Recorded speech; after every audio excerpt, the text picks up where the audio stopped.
आइए हम अब भारतीय राष्ट्रीय कांग्रेस के उग्रवादी चरण यानी एक्सट्रीमिस्ट फेज की चर्चा करते हैं। हमने पहले उदारवादी चरण की चर्चा की थी, अब हम उग्रवादी चरण की चर्चा करते हैं। तो भारतीय राष्ट्रीय कांग्रेस के 1905 से 1919 तक के जो काल है, इसको उग्रवादी चरण के नाम से जाना जाता है, एक्सट्रीमिस्ट फेज के नाम से जाना जाता है। और इनको उग्रवादी चरण के नाम से क्यों जाना जाता है, वो अभी जब हम इनके कार्यक्रम रणनीति को देखेंगे तो हमें समझ में आ जाएगा कि इन्हें उग्रवादी चरण इस चरण को उग्रवादी चरण के नाम से क्यों जाना जाता है। इस चरण के जो कुछ प्रमुख नेता जिनके नाम आपको लिखने हैं, उसमें लाला लाजपत राय, बाल गंगाधर तिलक, बिपिन चंद्र पाल और अरविंद घोष। कम से कम इन 4 नेताओं के नाम आप जरूर लिखेंगे। ये उग्रवादी चरण के प्रमुख नेता थे। ये लाला लाजपत राय, बिपिन चंद्र पाल, बाल गंगाधर तिलक और अरविंद घोष। हम सबसे पहले ये देखते हैं कि उग्रवादी चरण के उदय के कारण क्या था। आखिर उग्रवादी चरण का उदय क्यों हुआ। दूसरा हम देखेंगे कार्यक्रम एवं रणनीति। उग्रवादी चरण के जो नेता थे उनका कार्यक्रम और रणनीति क्या था। हम तीसरा देखेंगे कि भारतीय राष्ट्रीय आंदोलन में उग्रवादी चरण का योगदान क्या है। और हम चौथा देखेंगे इनकी कमियां क्या थी, इनकी सीमाएं क्या थी। तो आइए हम एक एक करके शुरू करते हैं।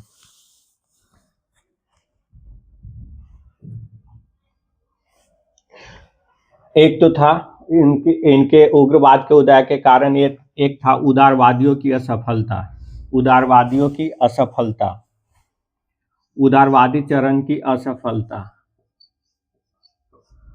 उदारवादियों की जो रणनीति थी वो रणनीति में असफल रहे। ब्रिटिश सरकार उनकी बात को ध्यान नहीं देती थी और उनका मजाक भी उड़ाया जाता था तरह तरह से। इसके अतिरिक्त जो 1892 में भारत परिषद अधिनियम पारित किया गया था, 1892 का जो इंडिया काउंसिल एक्ट पारित किया गया था, भारत परिषद अधिनियम, उससे खुद उदारवादी लोग ही संतुष्ट नहीं थे।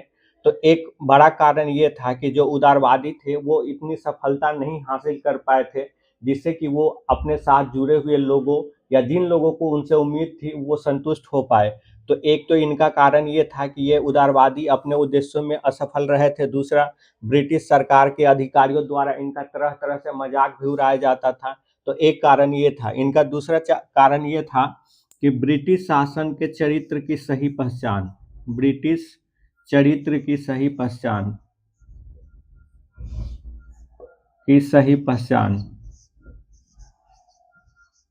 ब्रिटिश चरित्र की सही पहचान।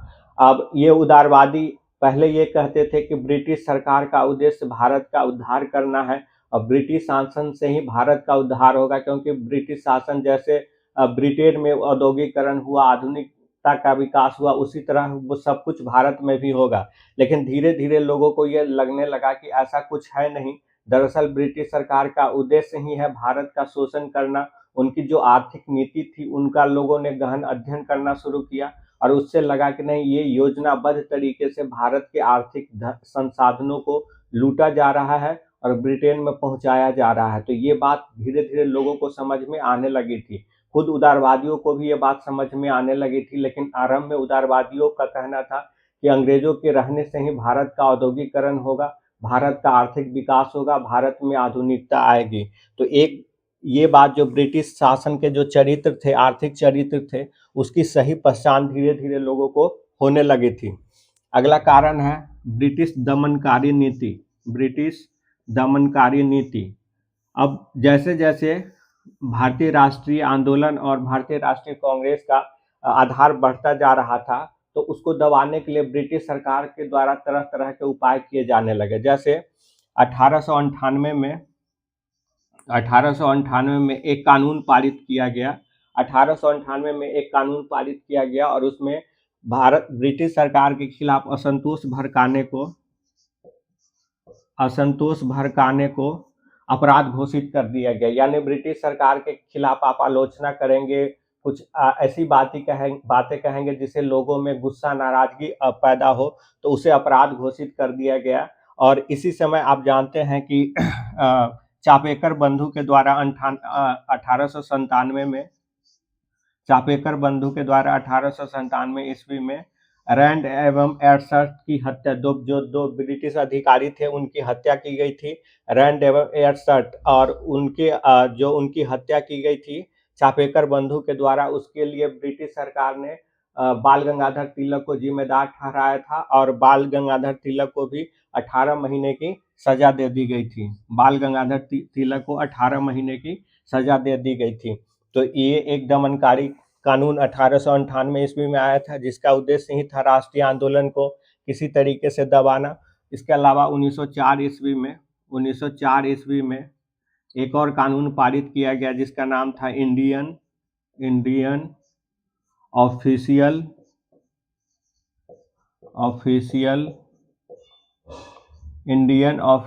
Secret act. ये आपको 1904 ईस्वी में पारित किया गया था और इसके माध्यम से प्रेस की स्वतंत्रता को काफ़ी सीमित कर दिया गया था। जो अखबार छपते थे, मैगजीन छपते थे, पत्रिकाएं, उस पर तरह तरह के प्रतिबंध लगा दिए गए थे या उनके ऊपर सरकार के खिलाफ लोगों को भड़काने का आरोप लगाकर उनके संपादकों को जेल में भेजा जाने लगा था। तो ये एक बात थी। अगला कारण था बेरोजगारी में वृद्धि। अगला कारण था बेरोजगारी, बढ़ती हुई बेरोजगारी। अब 20वीं शताब्दी के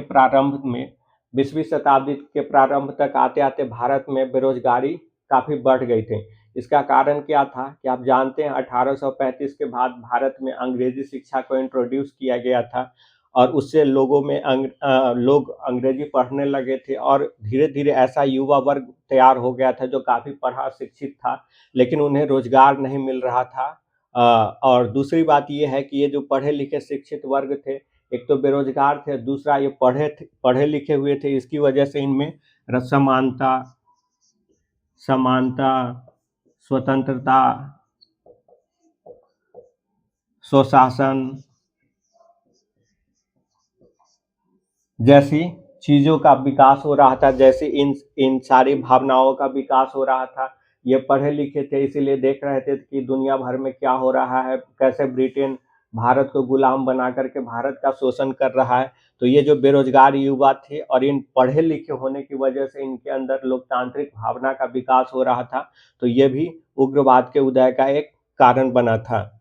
अगला है हमारा कर्जन की प्रतिक्रियावादी नीति। कर्जन की प्रतिक्रियावादी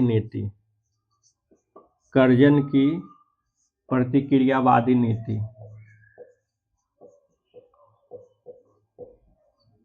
अब कर्जन की प्रतिक्रियावादी नीति क्या थी? एक तो कर्जन ने 1902 ईस्वी में दिल्ली दरबार का आयोजन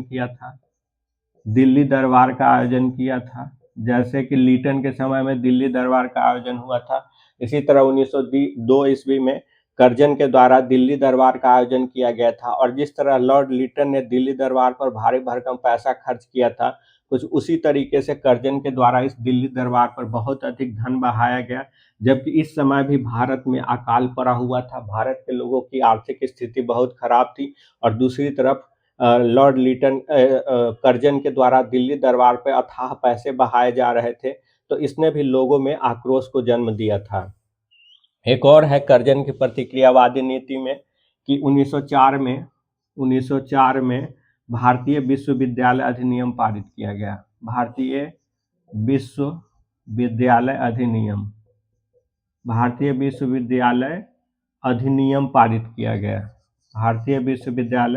अधिनियम पारित किया गया।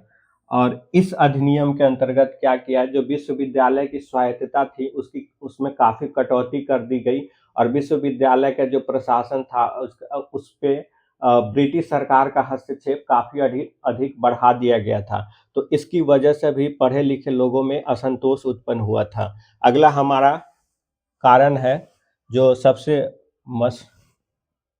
मेजर कारण बनता है, वो 1905 में बंगाल का विभाजन। 1905 में बंगाल विभाजन, ये भी कर्जन के समय में हुआ था बंगाल विभाजन। आप जानते हैं कि 1905 में बंगाल को विभाजित कर दिया गया था, और बंगाल विभाजन का कारण ये था कि बंगाल में जो राष्ट्रवादी चेतना का प्रसार हो रहा था, बंगाल में जो राष्ट्रवादी चेतना का प्रसार हो रहा था उसका दमन करना, राष्ट्रवादी चेतना, और यहीं से राष्ट्रवादी चेतना, राष्ट्रवाद पूरे देश में फैल रहा था। तो इनका उद्देश्य था राष्ट्रवादी चेतना का दमन करना, और इसीलिए बंगाल विभाजन किया गया।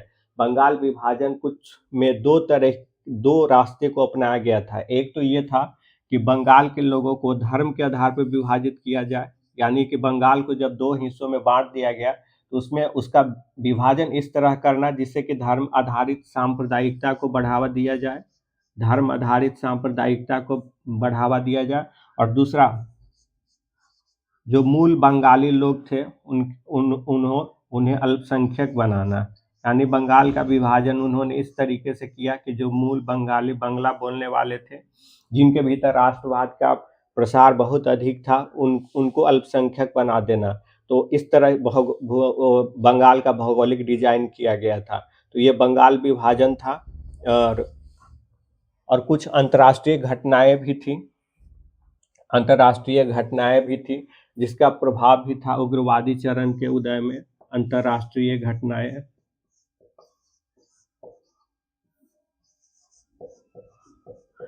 कुछ अंतर्राष्ट्रीय घटनाएं हो रही थी विदेश में। कुछ ऐसे देश जिनको काफी कमजोर माना जाता था, वो कुछ ऐसे देशों को पराजित कर रहे थे युद्ध में जिन्हें काफी शक्तिशाली देश माना जाता था। और इस तरह की जो घटनाएं थी उसने भी भारत के लोगों में ब्रिटिश सरकार के खिलाफ लड़ने या संघर्ष करने की क्षमता को या भावना को जन्म दिया था। तो इस तरह की जो अंतर्राष्ट्रीय घटनाएं थी उसमें एक था 1896 में इथियोपिया द्वारा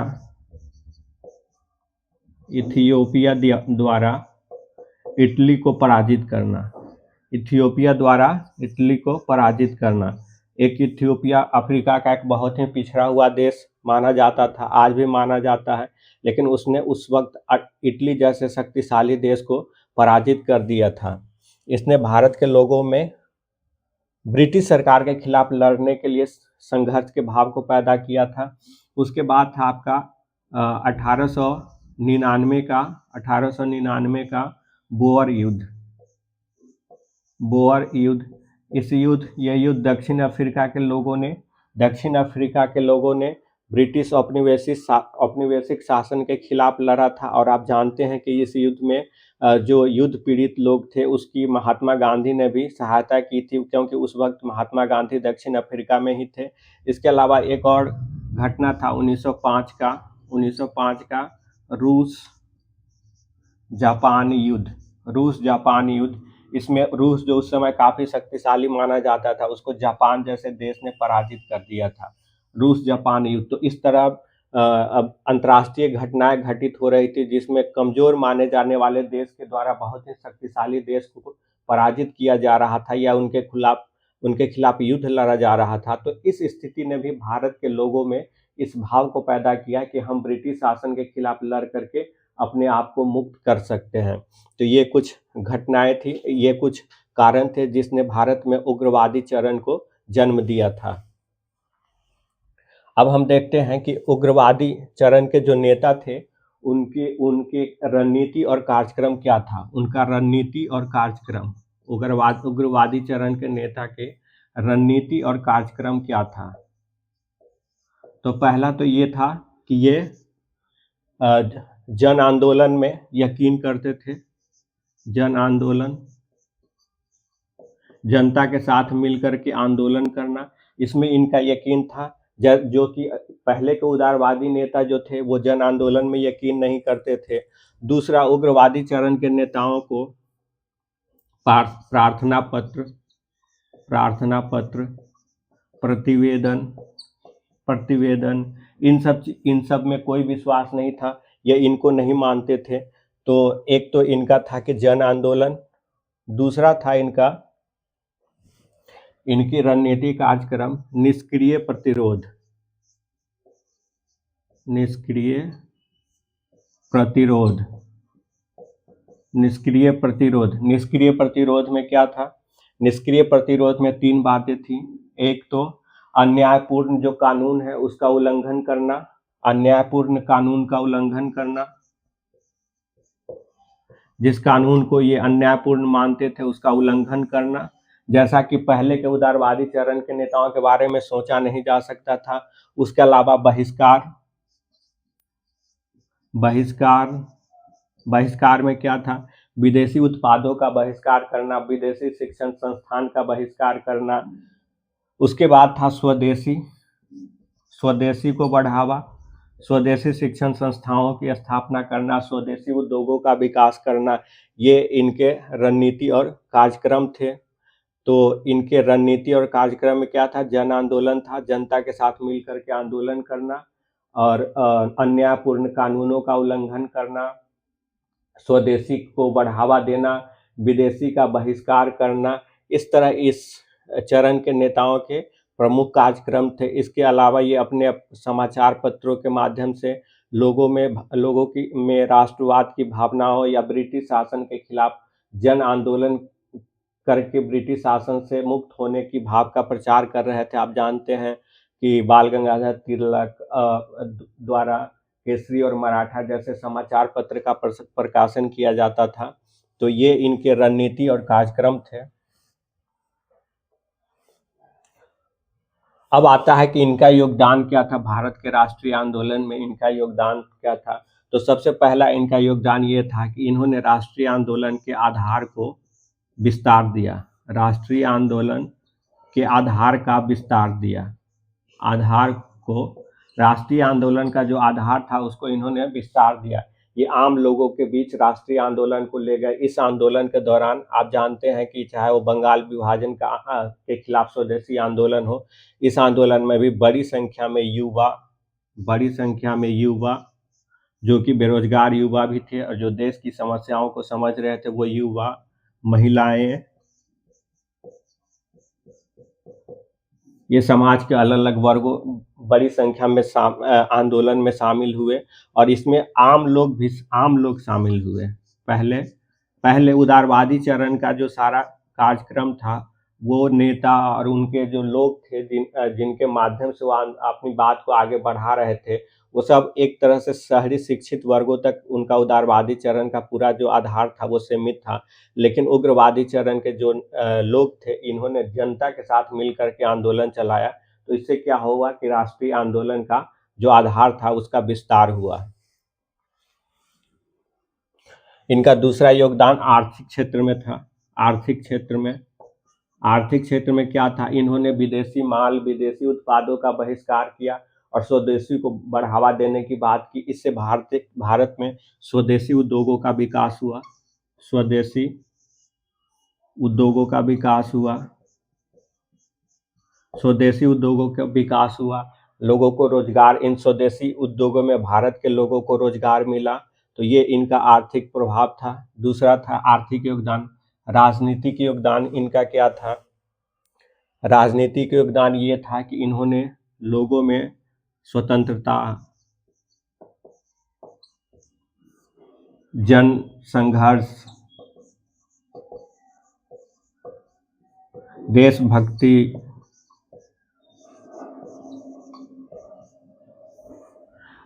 इस तरह की भावनाओं का प्रचार प्रसार किया, जिससे कि जन आंदोलन और कांग्रेस को मजबूती प्राप्त हुई। और इन सब का परिणाम था कि भारत में राष्ट्रवाद की भावना का भी ग्रामीण अंचलों तक प्रसार होता गया। तो ये इनके कुछ योगदान थे। अब हम देखते हैं कि जो उग्रवादी चरण के नेता थे, इनकी कमियां क्या थी, क्योंकि आलोचना भी जरूरी होता है। तो इनकी सीमाएं क्या थी, इनकी कमियां क्या थी? तो पहला है सांप्रदायिकता का विकास। अब देखते हैं कि इनके ऐसे क्या कार्य थे जिसकी वजह से आगे चल के सांप्रदायिकता के भावना को बढ़ावा मिला। तो आप जानते हैं कि उग्रवादी चरण के नेता जनता के बीच राष्ट्रवाद का प्रचार प्रसार करने के लिए, ब्रिटिश सरकार के खिलाफ लोगों को जगाने के लिए कुछ ऐसे प्रतीकों का इस्तेमाल किया, कुछ ऐसे कार्यक्रम अपनाए जिससे मुस्लिम समाज के कुछ लोगों के भीतर ऐसी भावना पैदा हुई कि ये एक तरह से पूरा मतलब एक धर्म विशेष से जुड़ा हुआ कार्यक्रम है। जैसे आप देखेंगे कि बाल गंगाधर तिलक के द्वारा 1893 में गणपति उत्सव का आयोजन 1893 से किया जा रहा था। 1886 से शिवाजी उत्सव का आयोजन किया जा रहा था। उसके अलावा आप देखेंगे 1905 के बंगाल विभाजन के दौरान गंगा स्नान, राखी बांधना, इस तरह के जो कार्यक्रम चलाए गए थे, इसकी वजह से भी और इससे ब्रिटिश सरकार को भी ये सहूलियत हुई कि वो मुस्लिम समाज के भीतर इस आंदोलन के प्रति एक विभेदकारी भाव पैदा करे। तो ये एक इनका नकारात्मक पक्ष था। दूसरा था कांग्रेस का विभाजन। इनकी वजह से कांग्रेस का विभाजन भी हुआ। आप जानते हैं कि 1907 में सूरत अधिवेशन में कांग्रेस में विवाद हुआ और कांग्रेस में विभाजन हो गया। कांग्रेस दो हिस्सों में बंट गई थी। इससे कांग्रेस के विभाजन होने से क्या हुआ, राष्ट्रीय आंदोलन कमजोर पड़ा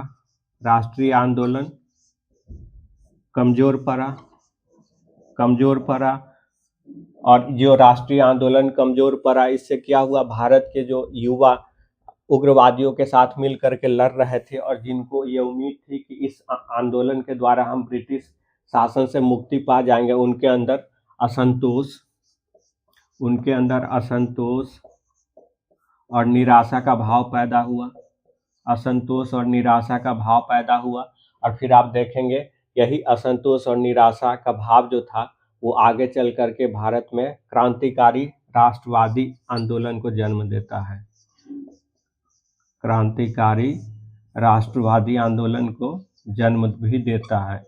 तो ये क्रांतिकारी राष्ट्रवादी आंदोलन का जन्म होना तो कोई नकारात्मक पक्ष नहीं था, ये तो सकारात्मक पक्ष था। लेकिन ये जन्म इसलिए हुआ था क्योंकि युवाओं में असंतोष और निराशा की भावना पैदा हो गई थी उग्रवादियों के प्रति। उग्रवादी जिस तरह कांग्रेस का विभाजन हुआ, उग्रवादी और उदारवादी आपस में ही लड़ गए और उग्रवादी वो सही नेतृत्व तो नहीं दे पाए जैसा कि युवाओं को उनसे अपेक्षा थी। तो इसकी वजह से युवाओं में एक तरह का असंतोष और निराशा की भावना भी जन्म हुआ। तो क्षणिक तौर पे तो जरूर इससे राष्ट्रीय आंदोलन कमजोर पड़ा था, लेकिन फिर आगे चल करके इन्हीं युवाओं, जो निराश युवा थे, उन्होंने ही क्रांतिकारी राष्ट्रवादी आंदोलन को जन्म दिया था। तो ये हमने देखा भारतीय राष्ट्रीय कांग्रेस का उग्रवादी चरण जो 1905 और 1919 के बीच में है। और उग्रवादी और उदारवादी में क्या अंतर है अब आपको समझ में आ गया होगा। जहां वो उदारवादी लोग संवैधानिक तरीके से अपने बात को मनवाना चाहते थे ब्रिटिश सरकार से, वहीं उग्रवादी लोग अन्यायपूर्ण कानून जो था उसके उल्लंघन करने से भी परहेज नहीं कर रहे थे। उग्रवादी लोग कोई संवैधानिकता के दायरे में रहने की बात नहीं कर रहे थे। उन्हें लग रहा था कि जहां तक संभव हो सके सरकार का विरोध होना चाहिए। दूसरा ये भी था कि वो जो उदारवादी लोग थे उनको लगता था कि ब्रिटिश शासन के द्वारा ही भारत का उद्धार होगा, उत्थान होगा। लेकिन उग्रवादियों को ऐसा नहीं लगता था। उग्रवादी ये मानते थे कि जब भारत में स्वशासन होगा, स्वराज होगा, तब ही देसी उद्योगों का बढ़ावा मिलेगा, भारतीयों का उत्थान होगा। तीसरा था कि आप देखते हैं कि जो प्रार्थना और प्रतिवेदन थी, उदारवादी इसमें यकीन करते थे, लेकिन उग्रवादी लोग ऐसे किसी तरह के प्रार्थना और प्रतिवेदन में यकीन नहीं करते थे। वो उन्हें तो राजनीतिक भिक्षावृत्ति की संज्ञा दिया करते थे। तो इस तरह आप देखते हैं कि उग्रवादी और उदारवादियों के बीच कई तरह के अंतर थे और हमने देखे उग्रवादी चरण के कारण, अंतर, कार्यक्रम, रणनीति, योगदान, सीमाएं। तो इस तरह बीपीएससी 71 जो होने जा रहा है उसमें अगर हो सकता है उग्रवादी चरण पूछा जाए, क्योंकि अभी तक पूछा नहीं गया है। लेकिन आप देखेंगे कि भारतीय राष्ट्रीय कांग्रेस भारत में उग्रवाद का उदय, भारत में राष्ट्रवाद का उदय जो उसके बाद उसके परिणाम स्वरूप भारतीय राष्ट्रीय कांग्रेस की स्थापना और राष्ट्रीय आंदोलन का उदय उदारवादी चरण, उग्रवादी चरण, ये सब काफ़ी इम्पोर्टेंट है बीपीएससी के लिए। उसमें भारत में राष्ट्रवाद के उदय से सवाल बार-बार पूछा गया है। वो भारतीय राष्ट्रीय कांग्रेस के स्थापना से भी सवाल पूछा गया है, उदारवादी चरण से भी सवाल पूछा गया है, उग्रवादी चरण से नहीं पूछा गया है। तो एक संभावना बनती है कि शायद पूछा जाए। तो आज के लिए इतना ही।